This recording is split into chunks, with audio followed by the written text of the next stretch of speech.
Sometimes we end up being the only one who knows what's going on.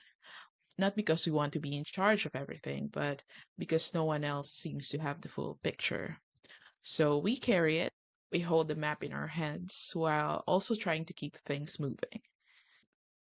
We answer the same questions, we fix things that we thought were already explained, we double check tasks that we thought were clear, and then after a while, it starts to feel like it's just easier to do things ourselves. So it's not because we want to do everything, it's because we're the only ones holding the whole thing together in our heads. So this kind of loop shows up when the bigger picture lives in just one person's head. So others don't see how things connect. They only see the fragments. So even if they're trying, it still doesn't land. And everything circles back to the same person for answers, decisions, fixes, not because they want control, but because the system quietly depends on them. There's a way out of this, but it's not about working harder or delegating faster. It's about building something slowly that lets others carry the picture too. So that's where the leverage ladder comes in. I used a mini project called Boss Kanin to test this. So it's not launched, it's not a company, it's a sandbox I use to pressure test how ideas move from brain into the world. So the idea is simple: instant rice, just add hot water.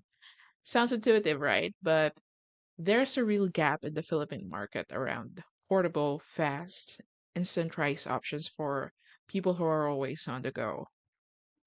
So let's walk through each rung of the ladder. So for the first step, clarify. So I asked myself, what is Boss Kanin really trying to do? So it wasn't about selling rice. It was about solving a real constraint. So it's for the people who don't have the time to cook, who have no access to a nearby restaurant store, or people who are always on the go. So then I ask next, would this make sense to someone who lives out of a backpack? For someone who only has 10 minutes? For someone who's too tired to cook at 10 p.m.? So for the next step, we simplify. So we strip it down. So what's the minimum people need to know for this to work? So it's just heat, water, and rice. That's it.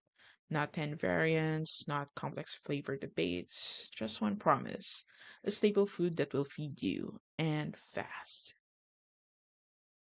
So for the third step, we test. So this is where we build some test flows. So we need to ask, what needs to happen from packaging to first time use? What would a repeat purchase look like? How would we track feedback? And for the fourth step, template. So we document. So this is where we make small info blocks, like what someone needs to know before trying it, how to prep, and even what to expect if it's their first time trying hot water rice. So we weren't writing a manual. We're just leaving signs behind. And for the fifth step, we automate. So before handing it off, we should look for anything we could set on autopilot.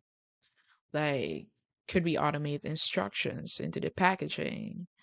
Or should we use QR codes for first time prep guides? Or should we pre schedule reminder prompts for restock? So, even in small ways, automation help reduce the number of questions and let the idea carry itself a little further with less friction.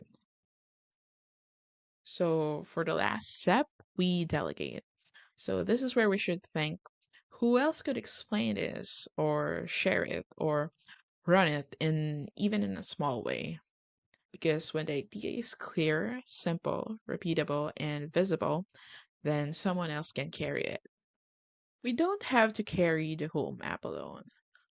So when we build this kind of ladder, step by step, we make it easier for others to see what we see. Maybe not all at once, but enough to move without needing to circle back every time. It's not really about giving up control. It's about giving others the chance to move with you, not through you.